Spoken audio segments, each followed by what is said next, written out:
Hey there, this is Courtney of the Maiden Voyage podcast, and you're listening to episode 8, season 1, the one where we interview founder and owner of Just Downs, Simone Magee. Maiden Voyage is a podcast recorded by the women of Impulse Creative. Audrey, Rachel, Jen, Danielle, Courtney, Jackie. We're CEOs, salespeople, project managers, writers, and marketers. We're also wives, rad moms, remote employees all over the country, in-house staff, empowered single ladies, and all-around ass kickers. There's a lot of challenges we face, overcome, and share that make our voyage different than those of the men we work with. This is our journey.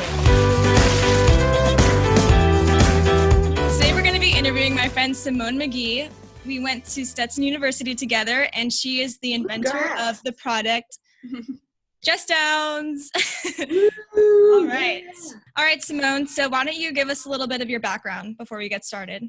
Sure. Yeah. So I moved to Chicago, the Windy City. How ironic. Going on 6 years almost. I had graduated from Stetson the year before Courtney, obviously.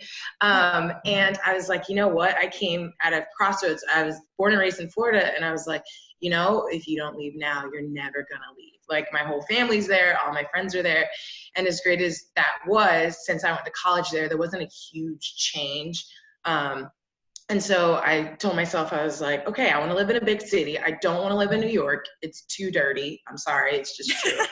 And California was way too far for me. I wanted to be able to like jump on a flight and like cheap flights and get back home for like different events for friends and family. And so I was between Atlanta, Nashville, and Chicago, which I had never been to before. And one day I just was like, Chicago, I'm going to do it. I had never been to Chicago, and I loaded my car and drove, and I was like, I'll figure it out.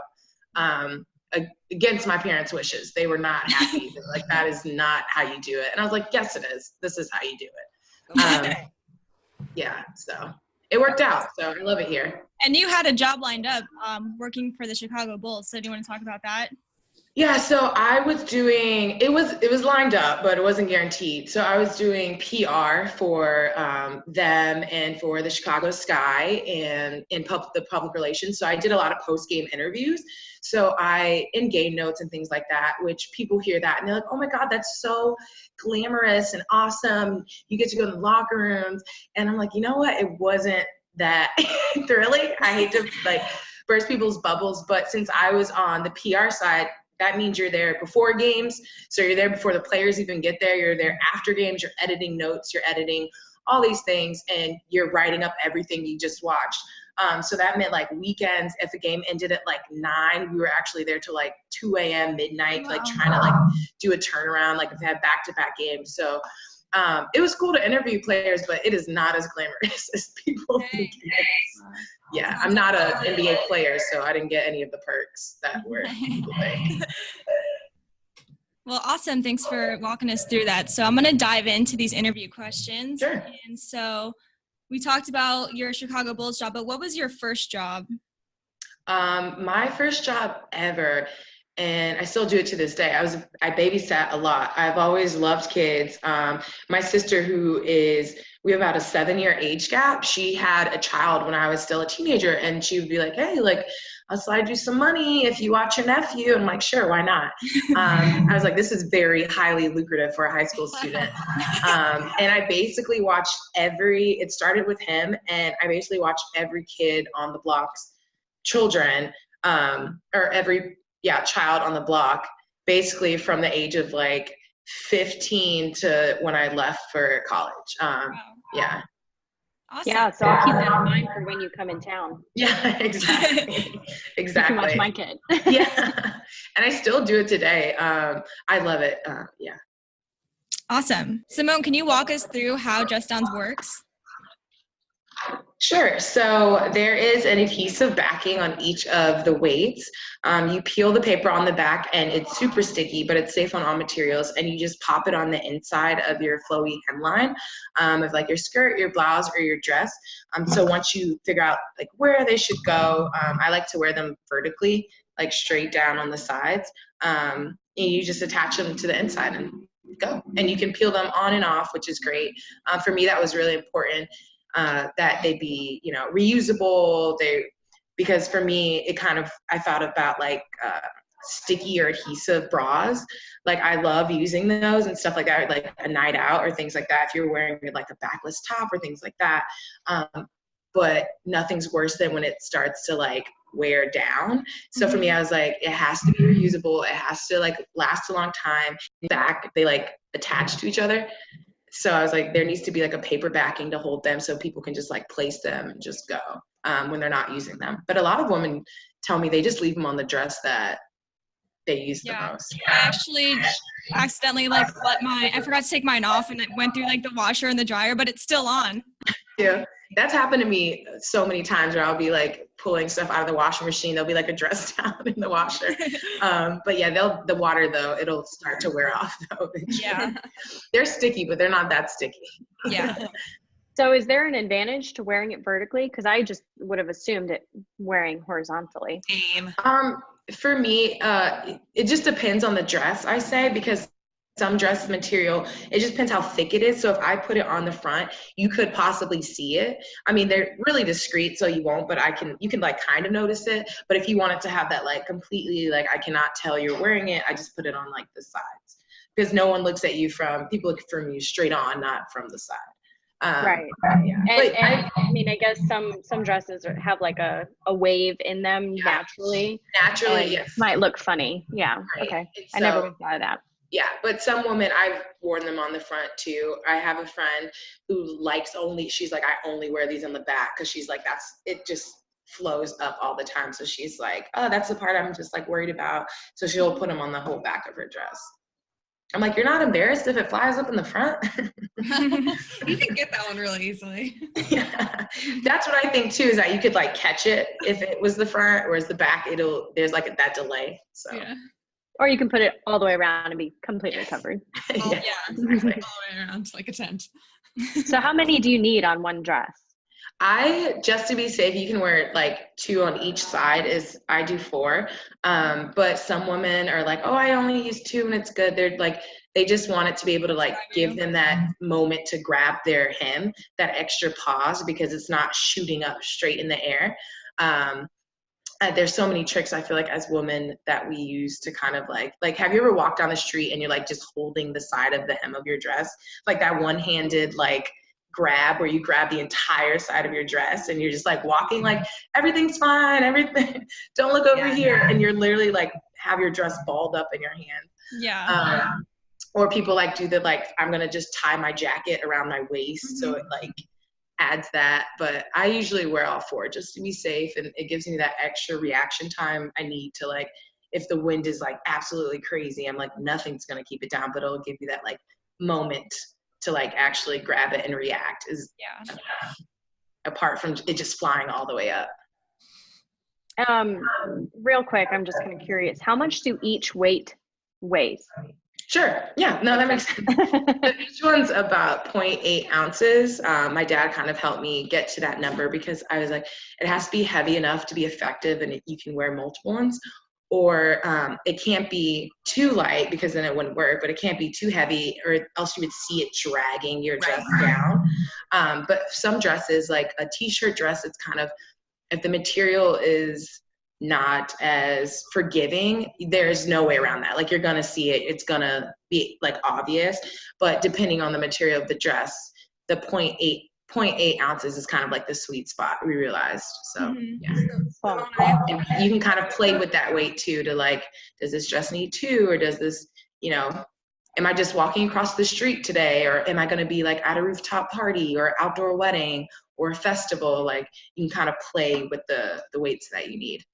So rooftop party, you need like 16 of them. Yeah, exactly. 16 or 4. Or keep buying them. I mean, Yeah. Yeah.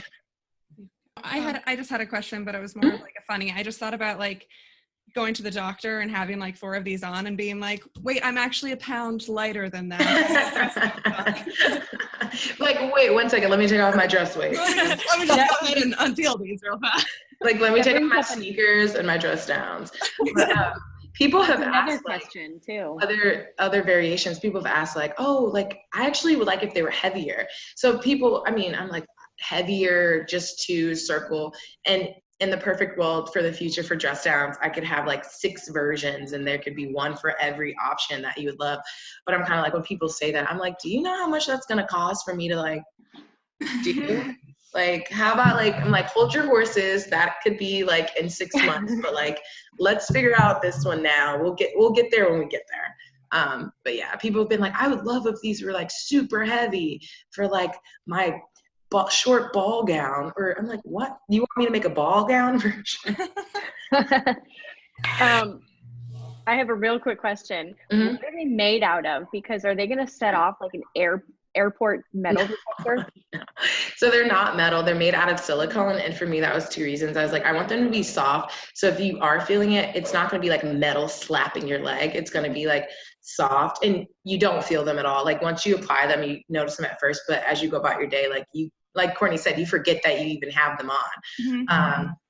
But there's silicone based, and the adhesive is like a special adhesive we like source to find for the backing of them. So they're just like a safe silicone grade adhesive, nothing mixed with like anything crazy material that you can't like walk through a metal detector, things like that. But yeah, but at first I did think, I was like, oh, maybe I'll do metal. And I was like, well, 1, that's expensive. And 2, I don't know if women want metal like against their body. Well, it's funny you mentioned the Queen of England earlier today, and I read an article that she, has weights sewn in, and I'm like, I mean, not that she's going to walk through many metal detectors, but I was wondering if she's going to set off any detectors. Yeah, but they probably put like little whatever she wants. That's true. Yeah. When and how did you make the decision to go out on your own? I was sitting down. It was totally spur of the moment, and I had not planned at all. And we'll get to that whole, like, if you could go back, what would you change? I was sitting at my desk and I was not being challenged at work. I kind of looked at like all my positions, and as great as they were, I went from PR with, a sports team, and then I went to a firm, and then I ended up as an account executive at this, product development place that kind of like made promotional items. So when you're a kid, or even now when you open a cereal box and it has a toy, we made those toys. So I got put on the creative team, and I was doing all of these things that were kind of outside my realm of what they asked me to, but I realized I was never being taken seriously, and I was never being really challenged. And if I was being challenged, it was because like, oh, we don't like your idea. But the final straw for me was I landed a huge account. It was upwards of like, I'm talking in the millions. And I didn't get so much as a like, thank you. Like, I was like, you know what, I'm done.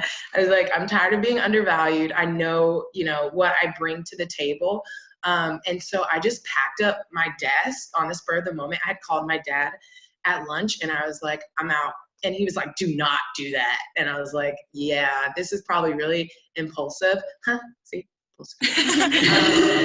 But I was like, it was just stirring inside me for a while, and I had the idea for dress downs, and I was like, you know what, I've sat on this idea so long.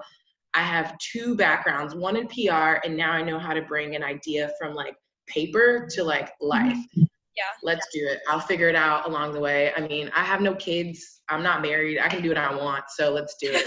Yeah, awesome.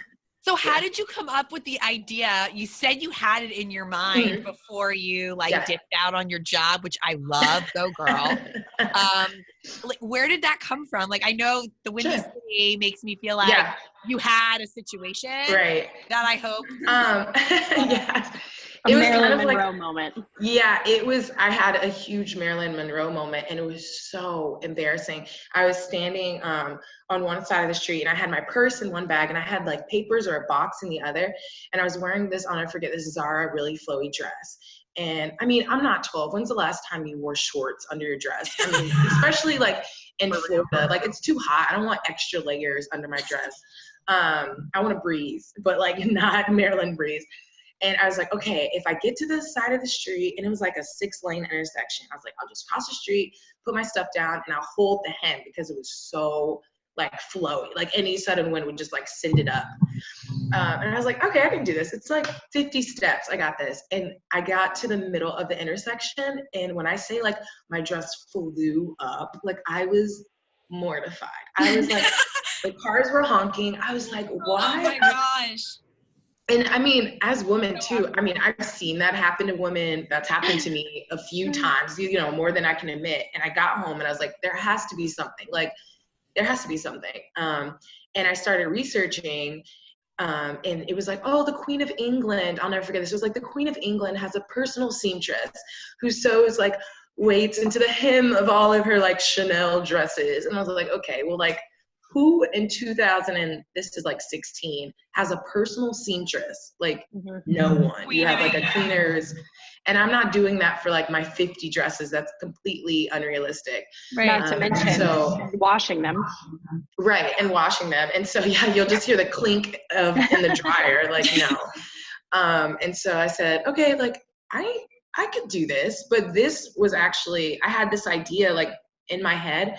But that was way before I ever worked at the job. That was years and years before I ever ended up at the job, which would kind of show me how to bring an idea to life. Yeah. So kind of like.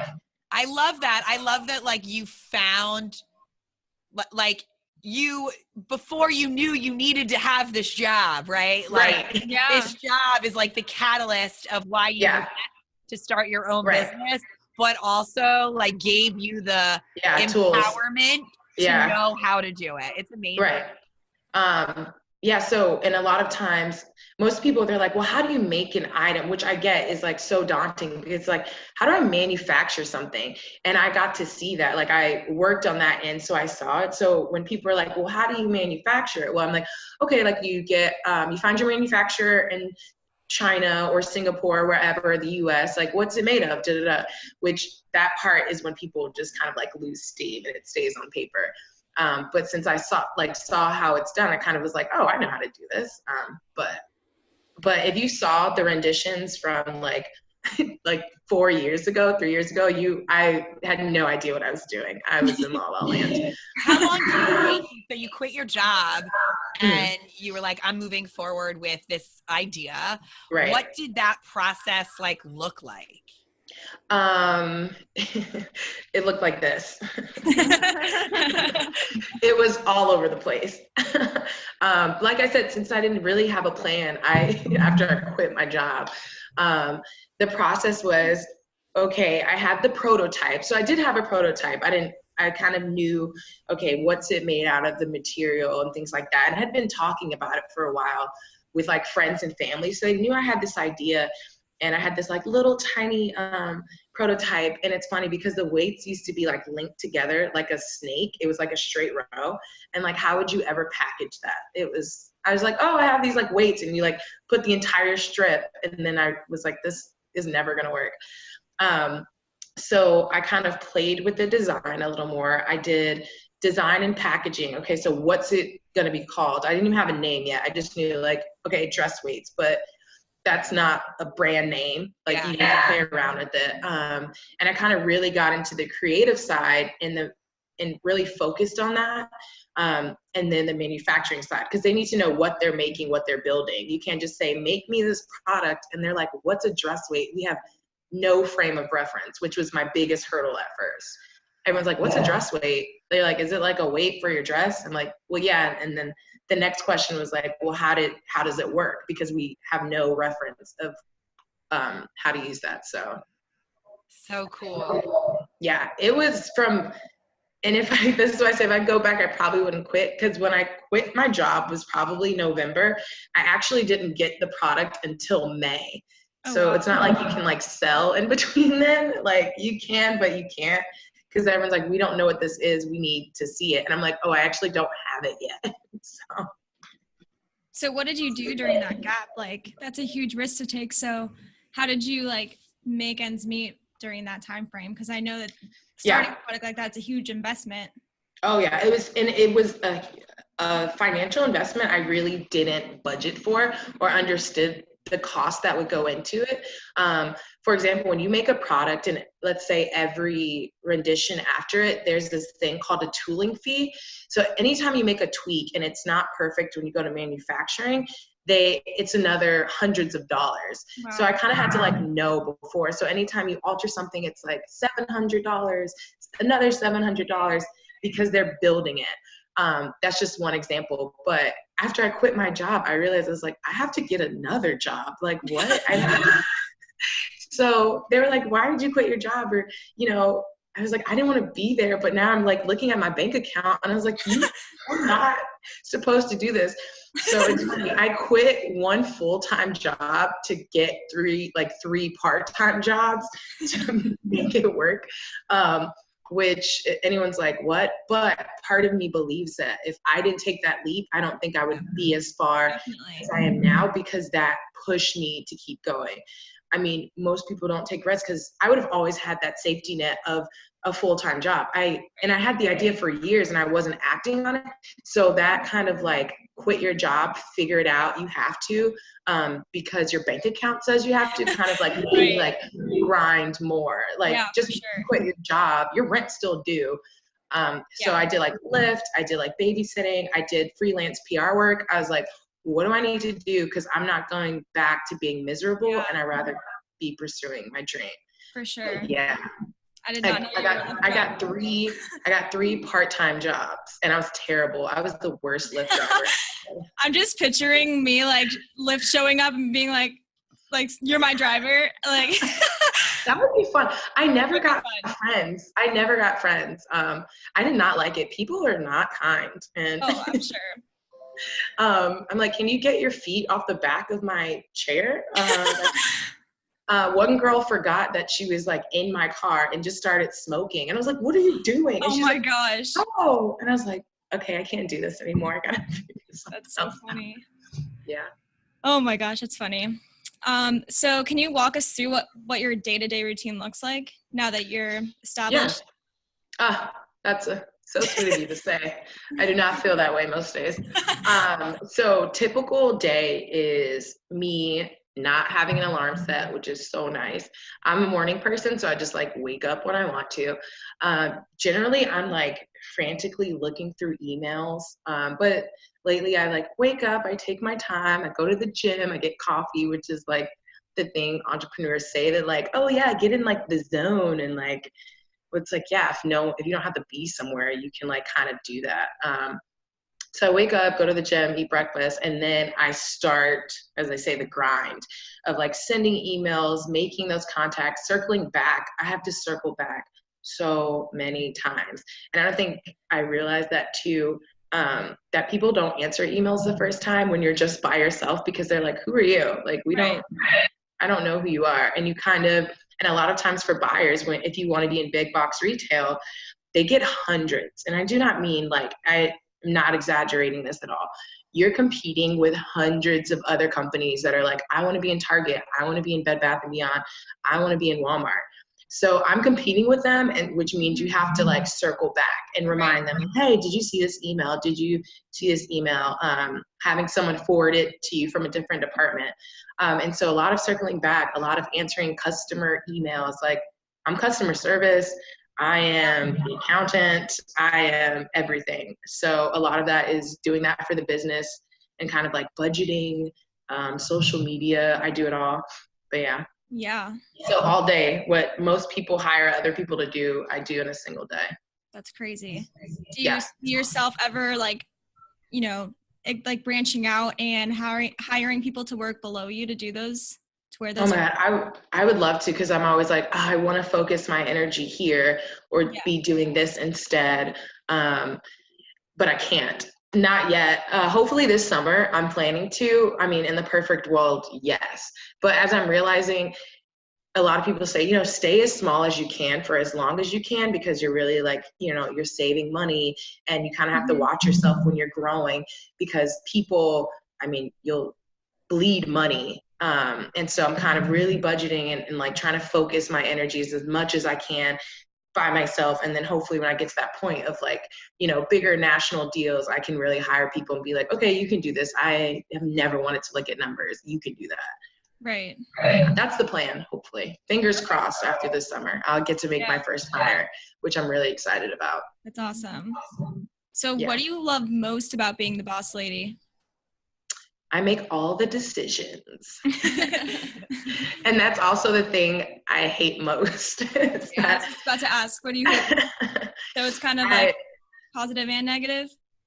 Oh, without a doubt. I make all the decisions, which means everything comes back to me. So if I make a bad decision, who am I going to blame? My coworker? Like, I have no coworkers. Right. Like, I can't be like, oh, they were supposed to do that. Like, no, you were supposed to do that. So it's a blessing and a curse at the same time, because it can be, a lot of times I'll have like ideas, but I can't, one of the things of being in a creative office, you can always bounce off of other people's ideas and be like, oh, what about this? And you can tweak it and like make it bigger and better. And for me, a lot of times when it comes to like design or ideas or working on something, it's just me thinking. And that could be like, you run out of ideas after a while, and I can only text my friends so many times before they're like, hey, like we have work.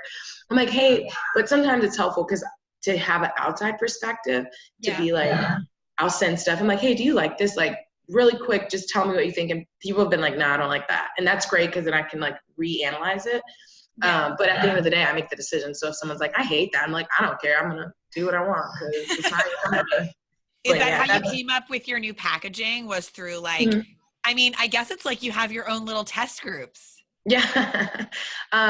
So if it's so embarrassing when I look at like it's not embarrassing. It just makes me cringe when I look at the first rendition ever I had of dress downs to now. There's a huge difference of just like improvements. And it was like things people said that made it better that I wasn't thinking of, because it was just me.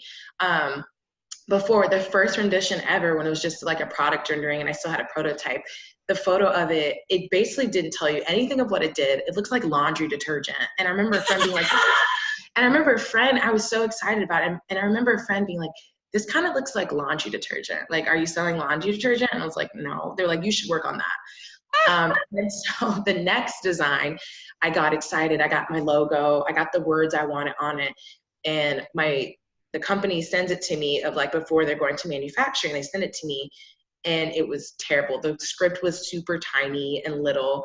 Again, you couldn't tell what it was. I was like, okay, scratch that again. And then the next version, I think Courtney has it. With you. Courtney, hold it up. You gotta wave it. Can you see it? Yeah. So that version is cute and fun as it is. I realized one of the buyers for CVS gave me such great feedback. And he goes, I sent him a sample and he goes, this is great. We love it, but your package is way too big. He was like, this is too wide for retail. He goes, space is valuable. He was like, every inch on a retail floor is valuable. He's like, you got to bring this package down. And I was thinking, I was like, well, one, no one had ever told me that, like, girl, this is too wide. And I was like, okay, well, how do I do that? And I started playing around with design, and someone was like, and I was like, why don't I just stack them like batteries? Like there's no one in there. So I brought the package down by like a third to a half to a third. And resubmitted it, and he was like, yeah, I love it, this is great. And so now I just got those in after I sold out of the other ones, and kind of like, but it took someone like telling me that, because I didn't know that. Right. So from the first laundry detergent to like getting it down was like a huge growth moment. Mm-hmm. And where you mentioned CVS, like where can we find these? So something else I learned, they put me on hold, but it's okay. A lot of times when it's interesting, because when you have something that no one has a frame of reference, which I never thought, if you're introducing a new product, you kind of have to prove the market. So I was proving the market for 2 years and being like, trust me, I wear a dress, I wear a skirt, I talk to women get it, they want it. It's like a fashion tape, like for your logo. And I was like, who doesn't know what that is? But I guarantee you, when she first pitched that idea, people were like, why would women care if they're low-cut tops? Like, I'll tell you what, I know this is not your product, but this could be like, I keep it in my car, in my purse, in my bag. Fashion tape is everywhere with me at all times. Right, exactly. And it's the most simplest thing. It just took a woman to be like, tape your clothes down so your boobs don't pop out. Or when you lose a button or a hem drop, like, and like this is the same thing. Like you could keep this with you at all times, and if it gets greasy, you just put that on, girl. Yeah. So now they're in Bed Bath & Beyond. Woo! Yes. They're in about 275 stores. So they're my first big retailer. And those delivered literally 2 weeks ago. So I got my first I have to go get first. some. I'm gonna go get some now. Yeah, that's awesome. So they're in Bed Bath & Beyond now, which is really exciting. And for me, that was kind of like that little piece. I wanted to feel like an inventor, which people are like, you're an inventor. But for me, I was like, I want to be able to go in a store and be like, I created that. And so now they're in Bed Bath & Beyond, which I am just like over the moon about. Yeah, that's and then amazing. hopefully CVS and then Target. I mean, I want them to be like fashion tapes. So they're just like everywhere. Yeah. And women just know. They're like, oh, like grab a dress weight before you go out, or like just pop it on there. But that's the goal. But if I could go back, I'd probably just focus all my energy more on Amazon, because retail is great, but Amazon is where you definitely should focus your energies. Yeah. Are you selling on Do they Amazon take a right commission? now? Yes. I'm currently back ordered. So I'm currently back ordered. And so when I get this new shipment in for the spring, Amazon will have them again. But I say that because I sell direct on Amazon and wholesale. Amazon has the same amount of eyes and even more eyes online than you will get in like foot traffic in a store. And I really didn't understand that at first. I don't know if you've ever watched Shark Tank, and the sharks, they're like, why do you care about retail? Don't go into retail. And like, yes, they place big orders, but the time that it took for me to like get in the door with retailers, if I had focused all that energy on Amazon, I think I would have been a lot more further than where I am now. But it was a good learning experience, because now I'm just like, Amazon all the way, like focus your energy there. Mm-hmm. So you mentioned Shark Tank. I know you had an interview with them, but where's that look like? What is on that? Even if I was on it, I wouldn't be allowed to tell you. It's funny because so I had reached out to them in November. The same November I quit my job, I sent them an email like, Shark Tank, I'm going on Shark Tank. And this was before I even had the package. I was like, I'm going to Shark Tank with no ideas and no sales and no package. And they circled back that May. So like 7 months later, they're like, hey, are you still working on this idea? We'd love to like hear from you. And I was like, yeah. And then they're like, hey, just kidding, we don't want you. And that stunk. Oh. But then they circled back for this season, which is season 10. And they were like, hey, like, you want to do it again? And like audition? And I'm like, okay. They sent like an email from the producer that I've been working with. And then they were like, just kidding. Oh, they're so flaky. Like, I don't know if I'll do it again. Honestly, but everyone's like, you should do it. And I'm like, I don't like rejection. Talk about some of the accounts that you've worked with that you've gotten to share your product. Because I've seen you with Lala from MTV, BuzzFeed. You've been all over. So talk me through that. Yeah. So I got to lean back a lot on my PR experience which for me, I knew, I was like, okay, how do you get credibility when no one knows the value kind of like of your product? So like, how do I gain that with buyers? I got the product in May, and this was kind of like my like, okay, just try, like, see what would happen. And I was like, what about the Today Show? So I had him on the Today Show probably like a month after the product arrived, which I was just like over the moon about, because then I could be like, as seen on the Today Show, like Kathy Lee and Hoda. Like for me, that was really important, because that gave me that credibility and validity I needed, because I'm by myself. Like I don't have a big company I can like rely on, or just the name. I have to rely on the name of like BuzzFeed and Insider Style and Today Show and Chicago Tribune, and doing things like that. And then I got to work recently with a really big brand called Lively, which I guess they saw the article in Daily Mail. So I was on Daily Mail, which is so funny because they're like always on Snapchat with like, look at Kim K's bathing suit. And then it was like, look at Simone Magee's dress downs. Like, awesome.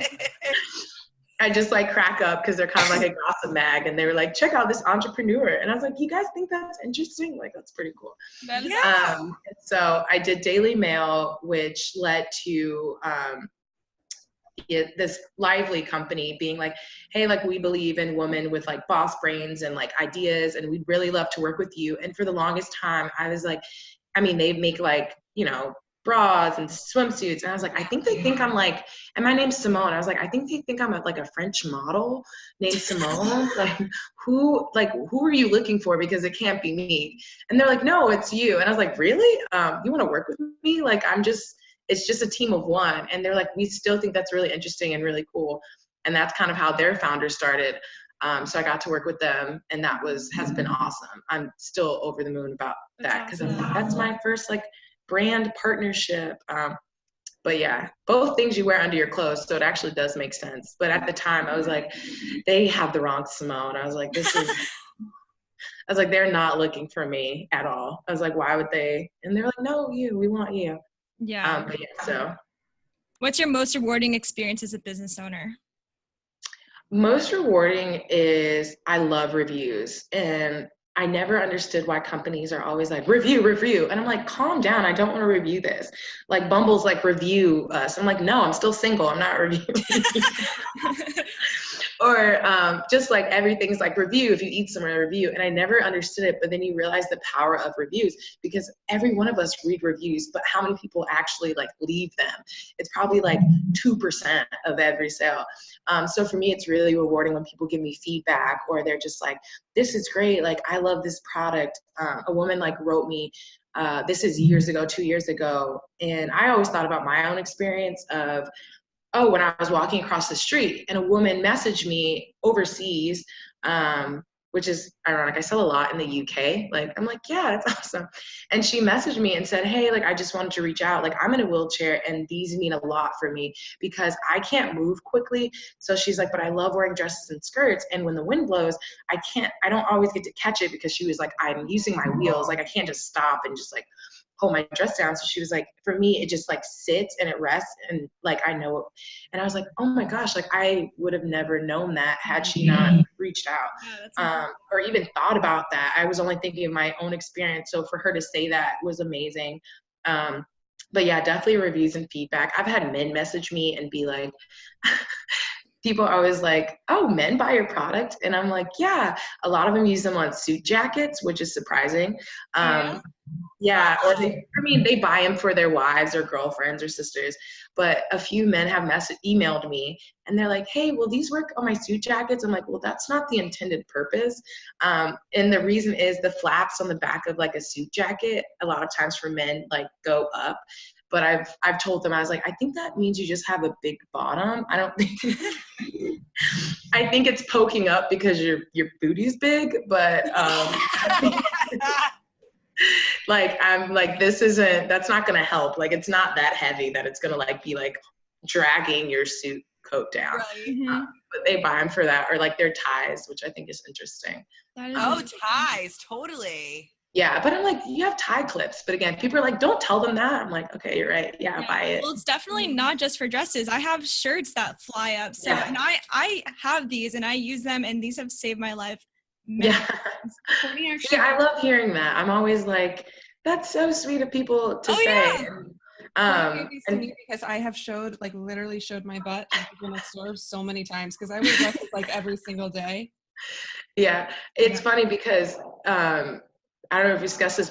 Another challenge is that I face that I don't think people realize is that a lot of buyers for intimates, so dress downs kind of fall into the intimates category, which is like your stockings, your Spanx, your fashion tape.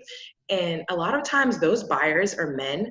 And to explain to a man, like, hey, what's it like when you wear a dress or skirt or blouse? I'm like, that experience doesn't make sense to them. So it's kind of like a challenge that I find like really frustrating, because I'm like, women get it, but men sometimes, I'm like, okay. Oh, yeah. They're like, what's a Marilyn moment? Or like, what do you mean? And then they're kind of like, oh, yeah, that makes sense. Yeah. I'm like, okay.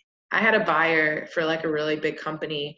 I reached out to him and he's like, oh, send him samples. And I circled back. I was like, hey, did you review them? What do you think? And he was like, oh, my assistant, I have to go ask her opinion because she's using them. And I'm like, why are you buying women's intimate products and you don't? This makes no sense to me. No, but it's like men designing bras. Like, that's not a thing. Right. Exactly. Yeah. So when do you feel like you made it? Like, what was that moment like for you? I still do not feel that way. Really? Not at all. Not even close. Some days I feel like, okay, I'm like, you're figuring it out. But I feel like I feel like I'll have made it or make it when my parents are like, whoa, I am so impressed. Like, my parents are so hard to impress. Really? And not that I have anything to them, but I mean, my dad used to work for NASA, so he was sending space shuttles to the sky, so he's not that impressed by dressways. And I would think that they would be impressed with Bed Bath & Beyond. Yeah, that's incredible. Yeah, so when my parents are just like, what? That's like so cool. But I will say they both have gone to the store and like have saw them in Bed Bath & Beyond and like drove there and like got them. And they're like, that's awesome. But I think they're just waiting on that, like, you know, that Walmart deal. Then I'm like, if I get Walmart, then my parents will like be like, whoa. Like, they still think I think my parents still are like, we cannot believe you just quit your job. Yeah. I'm like, that was 2 years ago. You got to get over it. Yeah, I could see that being a challenge. But just so you know, I brag about you all the time. I'm like, my friend Simone, she's been on BuzzFeed. Like, she's rocking it. Yeah. All right. What do you wish you would have known before you started out? Things cost much more money than you could have ever imagined. Do not quit your job. What are you doing? You're absolutely insane. But yeah, I think I was kind of definitely naive at first. I was like, well, I would look at these huge companies and these unicorns of products and be like, well, if it only took them 6 months, like Warby Parker, they did it in like 6 months. It'll take me 2. Like, what? No. Yeah. Like, those are very like unicorn scenarios that are not realistic.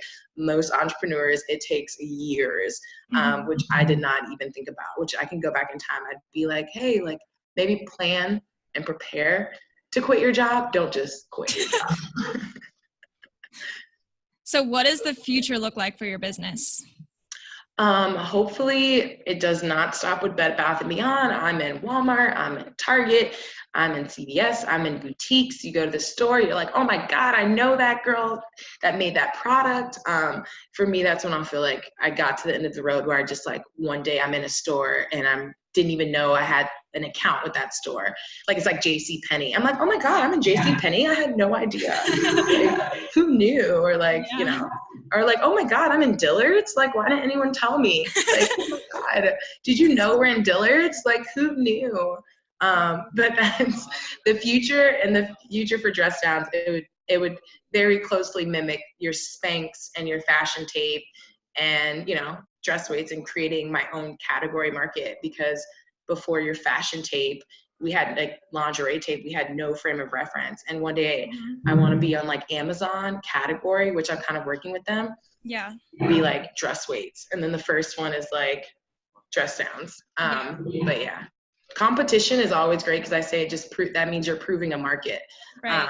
I mean, there's so many genres of Spanx, and there's so many genres of fashion tape, but you know which ones are that main big brand. Right. So for me, the future is just like competitors too, even, because that just proves that I was right. So do you have any competitors right now? Yeah, but we're not going to talk about them. So we're going to edit that part out after I want competitors, and we're just going to pretend they don't exist. I love it. You're fierce. So before we move on to our lightning round, we're going to give away a free pair of dress downs to one lucky listener. All you have to do is tag a friend in the comments, and your name will be entered to win. We'll randomly be selecting the winner on Monday, March 18th. So stay tuned and tag your friends below. Ready, set, go. Beer, wine, or liquor? Liquor. Briggs-Myers personality type? Extrovert. That's all I know. Hogwarts house? Oh, Slytherin all day. What are you having for dinner?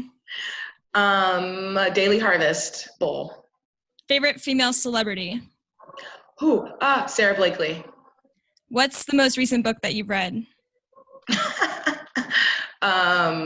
Lean In by Sheryl Sandberg, pre-Facebook scandal. Sparkling or still water? Still. What year would you time travel to? Any year after the 80s. That would probably be better for Black people. True. Flats or heels? Heels. Biggest pet peeve? Picky eaters. Dogs or cats? Dogs. What gets you into trouble?